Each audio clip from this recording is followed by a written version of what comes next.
हमारे बाप दादा सब हिंदू थे, हमारे बाप दादा सब हिंदू थे।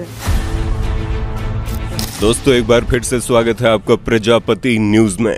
आखिर क्यों मुसलमान इस्लाम धर्म को छोड़ रहे हैं? क्यों मुसलमानों को इस्लाम धर्म अब मंजूर नहीं? दोस्तों, अगर आप लोगों को थोड़ी बहुत भी दुनियादारी पता है तो आपने एक्स मुस्लिम मूवमेंट के बारे में जरूर सुना होगा। अब कई लोग बोलेंगे भला ये क्या है? तो दोस्तों, ये एक ऐसा मूवमेंट है जिसमें पूर्व मुसलमान यानी कि जिन्होंने इस्लाम धर्म छोड़ दिया वो दुनिया भर में परंपरागत इस्लाम से दूरी बनाते हैं। इसी मूवमेंट को एक्स मुस्लिम मूवमेंट कहा जाता है। पर सवाल ये आता है कि हमेशा अपने धर्म पर गर्व करने वाले मुसलमान इस तरह अपना धर्म क्यों त्याग रहे हैं? क्यों मुसलमान इस्लाम धर्म को छोड़ रहे हैं? क्या है इसके पीछे की असली वजह? आज की वीडियो में मैं यानी आपका दोस्त विशाल प्रजापति आपको सब कुछ बताने वाला हूं। बस मेरे साथ वीडियो में अंत तक बने रहना। लेकिन हाँ, वीडियो शुरू करने से पहले एक छोटी सी रिक्वेस्ट है। वीडियो के नीचे रेड कलर का सब्सक्राइब बटन दिख रहा होगा, उस पर क्लिक करके सब्सक्राइब कर लें और साइड में बेल आइकॉन भी दिख रहा होगा, उस पर भी क्लिक कर लें ताकि आपको वीडियो मिले सबसे पहले। दोस्तों, आपको बता दें कि भारत में ऐसे बहुत से लोग हैं जिन्होंने इस्लाम धर्म को मानना छोड़ दिया है, लेकिन कुछ सालों से अमेरिका और यूरोपीय देशों में एक्स मुस्लिम मूवमेंट में कुछ ज्यादा ही जोर पकड़ा जा रहा है, जहां बहुत तेजी से मुसलमान इस्लाम धर्म से दूरी बना रहे हैं। 2017 में ये रिपोर्ट सामने आई थी कि 2035 में दुनिया भर में मुसलमानों की जनसंख्या सबसे ज्यादा होने वाली है और इस्लाम धर्म सबसे बड़ा धर्म बन जाएगा। लेकिन इस एक्स मुस्लिम मूवमेंट का सीधा असर इस दावे पर देखने को मिलेगा, जहां बहुत तेजी से लोग इस्लाम धर्म को छोड़ रहे हैं।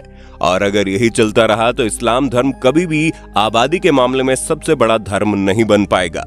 अब ऐसा क्यों होगा? आपके मन में सवाल चल रहे होंगे और आप ये सोच रहे होंगे, क्या ये एक मुस्लिम अब इसी हिंदू या बौद्ध धर्म को अपना रहे हैं? तो दोस्तों, छोटे मोटे मामले छोड़ दें तो ऐसा नहीं है। इनमें से अधिकांश एक्स मुस्लिम अपने अलग एक एक्स मुस्लिम सोसाइटी डेवलप कर रहे हैं, यानी कि वो दूसरे धर्म में कन्वर्ट होने के बजाय खुद को पूर्व मुसलमान बताना पसंद कर रहे हैं।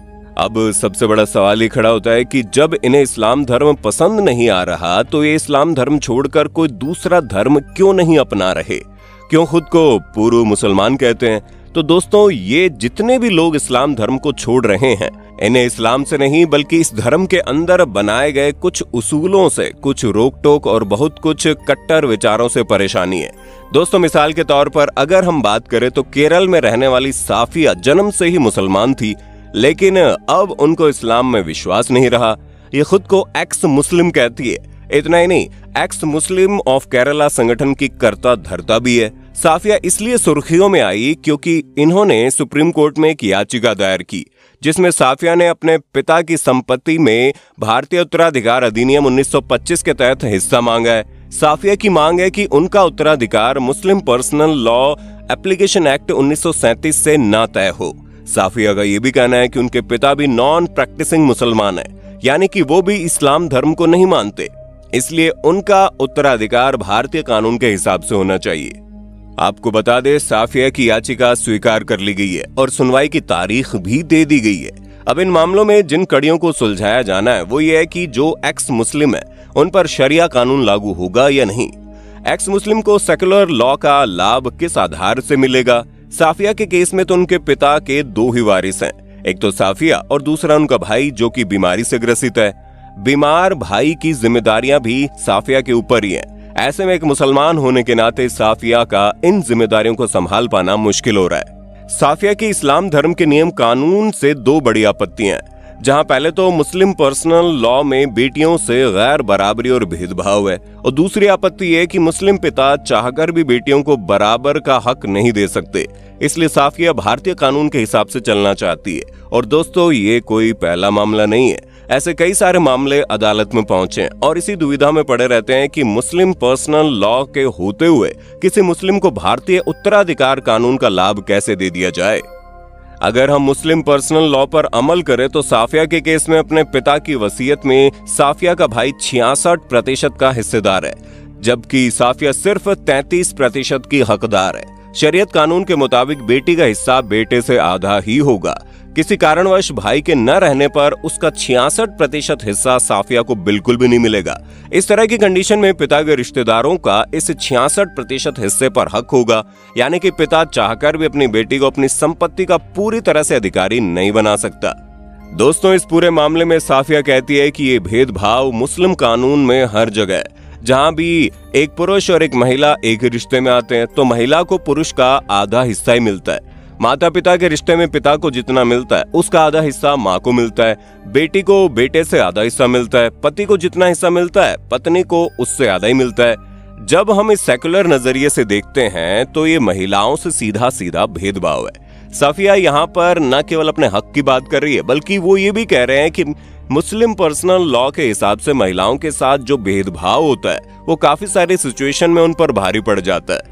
अब जैसे कि साफिया का ही केस ले लो, जो अपने बीमार भाई की देखभाल करती है, उन्हें संभालती है, पिता का भी ख्याल रखती है, लेकिन वो पिता की संपत्ति की हकदार नहीं हो पा रही और ये चीज पूरी तरह से गलत है। और दोस्तों, ये तो केवल एक मुद्दा है। मुसलमानों का इस्लाम धर्म छोड़ने के पीछे और भी कई सारे कारण हैं, लेकिन दिक्कत यह है कि देश में कई सारे ऐसे लोग भी हैं जो इस्लाम धर्म तो छोड़ चुके हैं, लेकिन डर की वजह से इस बात को स्वीकार नहीं कर पा रहे, क्योंकि उन्हें पता है कि अगर वो ये बात खुले तौर पर स्वीकार करेंगे तो कट्टर मुसलमान उनकी जान ले सकते हैं। ये भी देश में बहुत बड़ा मुद्दा बनता चला जा रहा है, जहां एक्स मुस्लिम खुद को खुले तौर पर सामने नहीं ला सकते। अगर वो ऐसा करते हैं तो उनकी बिरादरी में कोई भी उन्हें स्वीकार नहीं करेगा। खुद को पूर्व मुसलमान कहने का हक सिर्फ उन्हीं लोगों के पास है जो अच्छी सोसाइटी से आते हैं और पढ़े लिखे मुसलमान हैं। इस तरह के मुसलमान आपको विदेशों में ज्यादा देखने को मिलेंगे, वरना भारत में रहने वाले मुसलमान अगर खुद को खुले तौर पर गैर मुसलमान कहना शुरू कर दें तो अगले ही पल उनके ऊपर खतरा मंडराने लगता है, जहां उनकी बिरादरी के लोग, उनके रिश्तेदार उनकी जान के दुश्मन बन जाते हैं। तो दोस्तों, ये है देश में मुसलमानों की स्थिति, जहां पर आप क्या कहना चाहेंगे कमेंट में बताएं और इसी तरह के वीडियोस को देखते रहने के लिए हमारे चैनल को सब्सक्राइब करना ना भूलें। और हाँ, हम फिर मिलेंगे नई वीडियो में, तब तक के लिए जय हिंद जय भारत। दोस्तों, आपकी स्क्रीन पे 2 और वीडियोस दिख रही हैं, जिसे देखने के लिए आप इस स्क्रीन पर क्लिक करें। दोनों देखिएगा, बहुत अच्छी वीडियो बनी है।